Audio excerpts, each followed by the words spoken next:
Bonjour, alors du coup je vais vous expliquer un petit peu l'objectif de cette chaîne. J'ai décidé de créer une chaîne d'histoire à succès puisqu'on est souvent dans des idées un petit peu négatives et le but c'est de penser justement à ce qui est positif dans notre vie. Et ce qui est positif dans notre vie, c'est pas forcément des choses très importantes et c'est vraiment de prendre conscience que ce sont des choses du quotidien, des petits bonheurs tout simples du quotidien, mais qu'il suffit de les ressentir en fait. C'est pas juste de dire bah voilà, moi je vis ça, c'est normal, c'est dans mon quotidien. Non, il y a des choses agréables qu'on vit tous les jours, plein de belles petites choses.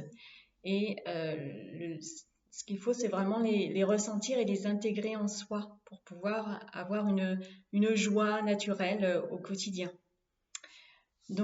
Pour ça, moi, j'utilise souvent les souvenirs, comme là les petites histoires à succès que je vous raconte. Et le but, c'est aussi d'utiliser les six sens. Alors pour moi, il y a six sens. Donc déjà, il y a l'ouïe. Donc on essaie quand on se remémore une situation, on essaye d'entendre s'il y a des sons et puis bien les revivre à l'intérieur.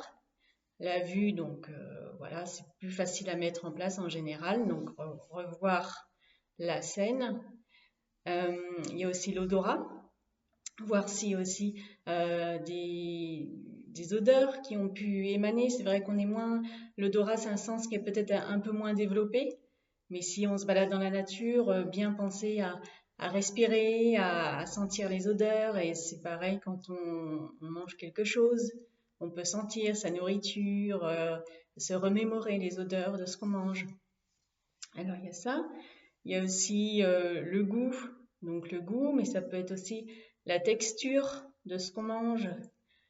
C'est comme le toucher, bien ressentir les différentes textures et aussi en dernier pour moi c'est le ressenti. Donc beaucoup le ressenti intérieur. Donc quand je vis telle ou telle chose, qu'est-ce que je ressens et où est-ce que je peux mettre de la joie là-dedans. Euh, voilà, moi ce que je vous invite à faire, c'est de revivre des petites choses du quotidien comme ça, mais en les ressentant, en les revivant pleinement, juste pas en les visualisant.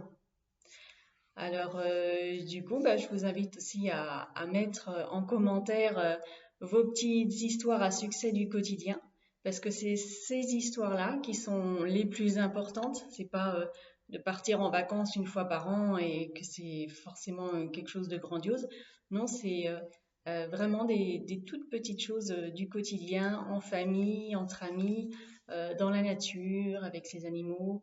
Et voilà, je vous dis à bientôt et je vous souhaite d'agréables histoires à succès.